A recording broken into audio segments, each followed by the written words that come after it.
Good evening all of you. Let's start today session. आज के session में हम कल बताए थे, जैसे पढ़ रहे थे हम लोग वर्ब्स के प्रकार। तो वर्ब में हमने देखा वर्ब्स 3 प्रकार की होती है ना, मेन वर्ब और एक्सिलरी वर्ब और एक तीसरी लिंकिंग वर्ब। लिंकिंग वर्ब को संयोजक वर्ब कहते हैं, एक्सिलरी या हेल्पिंग वर्ब को सहायक क्रिया कहते हैं, मेन वर्ब को मुख्य क्रिया या प्रिंसिपल वर्ब कहते हैं। तो इसमें देखा, तो उसमें अब हम देखेंगे, पहले को हमने पढ़ चुका है मेन वर्ब को, अब उसके बाद पढ़ेंगे उसमें दूसरी वर्ब एक्सिलरी वर्ब के ना। तो उसमें एक्सिलरी वर्ब में भी 3 प्रकार की, एक प्राइमरी एक्सिलरी वर्ब है, दूसरी मॉडल एक्सिलरी वर्ब है, तीसरा जो है सेमी मॉडल या मार्जिनल वर्ब्स। सेमी मॉडल या मार्जिनल वर्ब कहते हैं उसको पढ़ें। उसमें हमने पहले प्राइमरी एक्सिलरी वर्ब को कवर करेंगे। तो प्राइमरी एक्सिलरी वर्ब क्या होती है? ए वर्ब टू बी, इसमें टू बी को पहले कवर किया। तो प्राइमरी एक्सिलरी वर्ब में भी बताए थे, टू बी जो is am are was verb होता है, टू हैव में हैज़ हैव हैड होता है। इस तरह से हैं 3, एक और डू आती है, डू डज डिड, इसके 3 फॉर्म। तो ओ डन, उसको भी हम इसको बारी बारी से पढ़ रहे हैं। प्राइमरी एक्सिलरी वर्ब में लेंगे अब टू बी को, इज एम आर और वाज वर्ब। तो ये जो वर्तमान का मतलब प्रेजेंट टेंस में इज एम आर का प्रयोग किया जाता है। टू बी जो प्राइमरी एक्सिलरी वर्ब है, इन दोनों को एक साथ देखेंगे। इसमें हेल्पिंग वर्ब के रूप में कैसे यूज कर रहे हैं, मेन वर्ब के रूप में। तो यहाँ देखिए लिखा है फुल वर्ब या मेन वर्ब। तो इसमें देखिए प्रेजेंट टेंस में इज एम आर कब ये मेन वर्ब की रोल कर रही है, कब मेन वर्ब की भूमिका में है। तो वहाँ देखिए वह ईमानदार है, तो ही इज ऑनेस्ट। तो यहाँ पर इज जो है मेन वर्ब के रूप में है, पूरा वर्ब है। यहाँ पर देखिए मैं खुश था, आई एम हैप्पी, मैं खुश हूँ, आई एम हैप्पी। वे भूखे हैं, they are honest, they are honest. वे भूखे हैं, दे आर ऑनेस्ट। तो यहाँ आर भी क्या है, मेन वर्ब का रोल यहाँ पर कौन कर रहे हैं, आर, इज, एम और आर कर रहे हैं।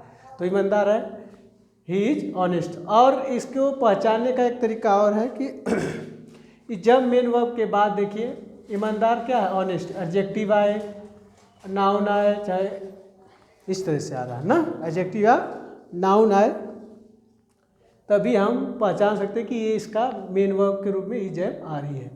फिर इसके बाद देखिए इस पास्ट टेंस में इसको देख लें, टू बी को इज एम आर कर, तो वाज वर होता है, वाज वर यूज किया जाता है, बीते समय बात करें। वह ईमानदार था, तो ही वॉज ऑनेस्ट।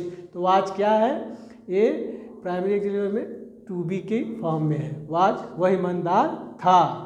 फिर दिखा है कि मैं खुश हूँ, मैं खुश था, I was happy, I was happy, मैं खुश था।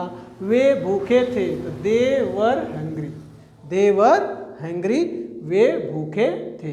इस तरह से हम देख पा रहे हैं कि टू बी जो है is am are was were होती है, पूरी जो प्राइमरी एक्सिलरी वर्ब उसको प्रेजेंट टेंस में कैसे यूज करते हैं और पास्ट टेंस में। इसी तरह हमको फ्यूचर लेना होगा, तो फ्यूचर में विल बी शैल बी आता है, विल बी शैल बी, तो उसके भी हम आगे नेक्स्ट वीडियो बनाएंगे, उस पर देखा जाएगा। अभी इसको देख लिया जाए, एज, एम, आर और वाज को हेल्पिंग वर्ब में कैसे यूज करते हैं। अभी हमने देखा मेन वर्ब के रूप में, अब इसका हेल्पिंग वर्ब के रूप में देखिए, तो ये है वह अंग्रेजी सीख रहा है, प्रेजेंट टेंस में वह अंग्रेजी सीख रहा है, तो ही इज लर्निंग इंग्लिश। तो प्रेजेंट कंटिन्यूअस का हो गया, जो ये सेंटेंस है प्रेजेंट कंटिन्यूअस का है, लेकिन देखिए इसमें ही इज, तो अब इज जो है यहाँ पे हेल्पिंग वर्ब की रोल कर रही है, क्योंकि यहाँ पर देखिए एक मेन वर्ब आ गई है लर्निंग, एक मेन वर्ब आ गई है लर्निंग, एक और। तो ये देखा जाए तो इज एम आर के साथ एक और वर्ब आ जाती है, तो ए वर्ब किस रूप में हो जाती है, तब ये हेल्पिंग वर्ब का रोल करती है ना, इज एम। नहीं तो ये मेन वर्ब नहीं आती, लर्न मीन सीखना, तो वह अंग्रेजी सीख रहा है, तो ही इज, अब ये हेल्पिंग वर्ब लग गया, ही सब्जेक्ट सिंगुलर है इसलिए इसके साथ इज का प्रयोग होगा, तो लर्निंग इंग्लिश, वह अंग्रेजी सीख रहा है।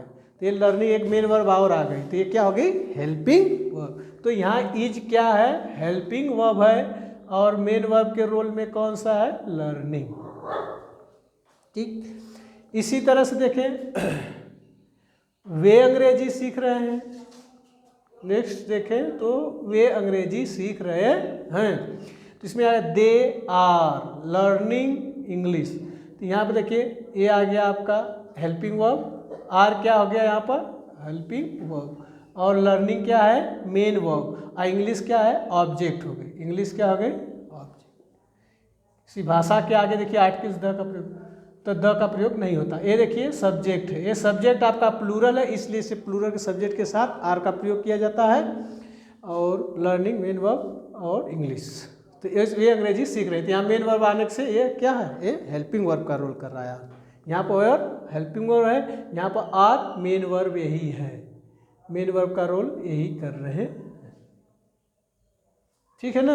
उनके बाद देखिए हमेशा नाउन या एडजेक्टिव आएगा। यहाँ पर देखिए कोई ना वर्ब आई है, तो इसके आगे ही यूज होती है, ये हेल्पिंग वर्ब के रूप में है। फिर पास्ट टेंस में देखें तो वाज वर देखे हैं, तो पास्ट टेंस में देखिए हेल्पिंग वर्ब के रूप में वाज वर का प्रयोग कैसे होता है, तो वह अंग्रेजी सीख रहा था, ही वॉज लर्निंग। यहाँ देखिए मेन वर्ब है, तो ये क्या होगी, हेल्पिंग वर्ब, तो यानी मेन वर्ब के पहले आती है ये वाज वर लिंक, ये जो प्राइमरी एक्सिलरी वर्ब में टू बी वाज है।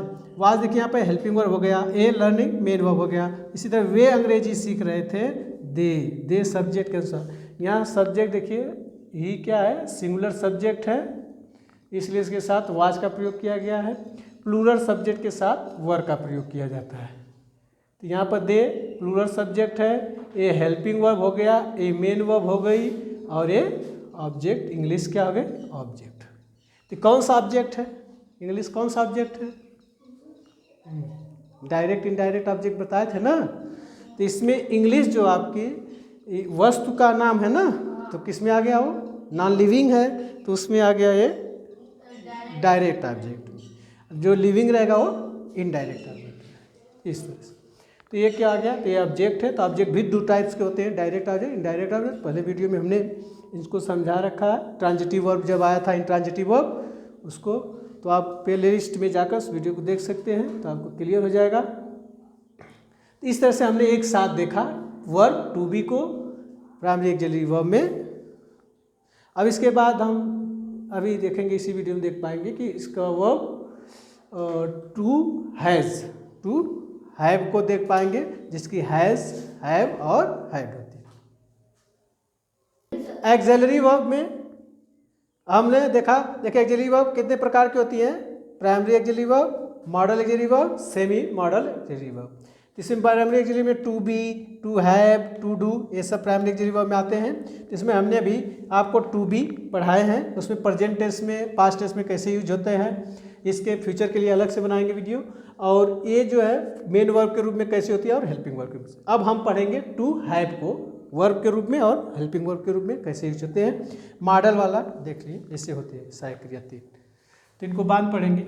देखिए इसमें प्राइमरी एक्सिलरी वर्ब में वर्ब टू हैव को देखिए हैज़, हैव, हैड होता है, इसका हैज़, हैव और हैड। तो प्रेजेंट टेंस में देखें हैज़, हैव का, फिर पास्ट टेंस में भी देखें। तो एक साथ देखें, जब ये फुल और मेन वर्ब के रूप में कैसे यूज होती है। मेरे पास एक कार है, मेरे पास एक कार है, तो क्या कहेंगे, I have a car, I have a car.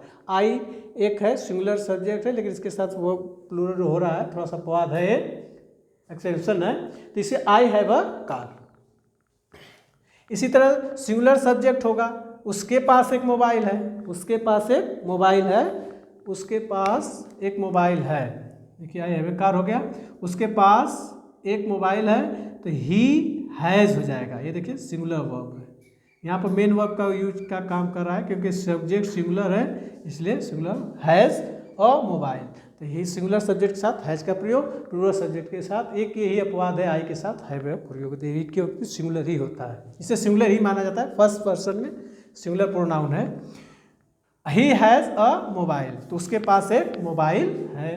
इसी तरह देखिए मेन वर्ब के रूप में हो गया। अब इस पे पास्ट टेंस, हमने प्रेजेंट टेंस में देखा हैज का प्रयोग, अब पास्ट टेंस में देख लें इसको। मेरे पास एक कार थी, I had a car, I had a car, मेरे पास एक कार थी। यहाँ पर मेन वर्ब का रोल कर रही है कौन, हैज, यम भी लिख सकते हैं, मेन वर्ब का कार्य कर रही है। और ये आपका सब्जेक्ट हो गया, सिंगुलर सब्जेक्ट माना जाता है। ये क्या हो गया, पूरा ऑब्जेक्ट, ये क्या है, ऑब्जेक्ट। इसी तरह देखें, उसके पास एक मोबाइल है, उसके पास, तो अब सिंगुलर सब्जेक्ट आ गया, चाहे इसमें सिंगुलर सब्जेक्ट हो या प्लूरल, सबके साथ हैड का प्रयोग किया जाता है। हैड मेन वर्ब में आ गई, मोबाइल है ऑब्जेक्ट हो गया। ठीक है, तो इसमें हैड मेन वर्ब के आगे और कान ही हैड है माल, तो मतलब ये सब्जेक्ट हैड का प्रयोग सिंगुलर हो या प्लूरल सबके साथ होता है, सभी के साथ होता है। यहाँ पर देखिए मेन वर्ब के रूप में। अब हम हेल्पिंग वर्ब सहायक क्रिया के रूप में देखेंगे। सहायक क्रिया के रूप में कैसे यूज होता है हैज़ हैव का। तो वह अंग्रेजी सीख चुका है या सीख लिया है, तो हम गए प्रेजेंट परफेक्ट टेंस में। वह अंग्रेजी सीख लिया है या सीख चुका है, तो ही हैज़। अब यहाँ has is a helping verb और learned is a main verb. Learn is a main verb. Learn होता है, लर्न का थर्ड फॉर्म है लर्नड इंग्लिश, तो वह अंग्रेजी सीख चुका है, सीख लिया है या सीख लिया है। He has learned English.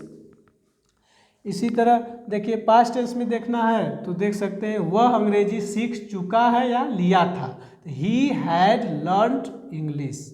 यहाँ ही देखिए हैड क्या होता है सिंगुलर या प्लूरल शब्द के साथ सब्जेक्ट के साथ हैड का प्रयोग होता है, तो हेल्पिंग वर्ब के रूप में यूज हो गया और लर्न मेन वर्ब और इंग्लिश सब्जेक्ट आ गया। तो वह अंग्रेजी सीख चुका है या लिया था, सीख चुका था या सीख लिया था। तो ही हैड लर्नड इंग्लिश। मैं अंग्रेजी, यहाँ पे देखिए मैं अंग्रेजी प्रेजेंट टेंस में देख लें, मैं अंग्रेजी सीख चुका हूँ या सीख लिया हूँ। आई हैव, तो आई हैव क्या हो गया यहाँ पर हेल्पिंग वर्ब और लर्न क्या हो गया मेन वर्ब, ये मेन वर्ब है। तो इसके साथ देखिए मेन वर्ब आ रही है, उससे पहले जो इस ग्रुप में आई है तो हेल्पिंग वर्ब के रूप में यहाँ पर आ गई। मैं अंग्रेजी सीख चुका हूँ या सीख लिया हूँ, आई हैव लर्नड इंग्लिश। मैं अंग्रेजी सीख चुका हूँ या सीख लिया था, मैं अंग्रेजी सीख चुका था या सीख लिया था। मैं अंग्रेजी सीख चुका था या मैं अंग्रेजी सीख लिया था, ये कई बात है, कहने का अलग है तरीका है बस। I has learned English, I had learned English.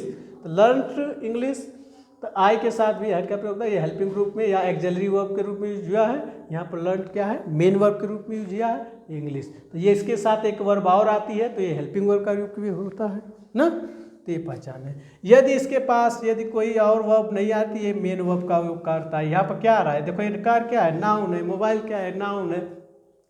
तो यदि इसके बाद नाउन या एडजेक्टिव आता है तो वो तो समझिए मेन वर्ब का रूप का काम करेंगी, या यदि उसके बाद कोई वर्ब आती है मेन वर्ब के साथ तो हेल्पिंग वर्ब के रूप में है।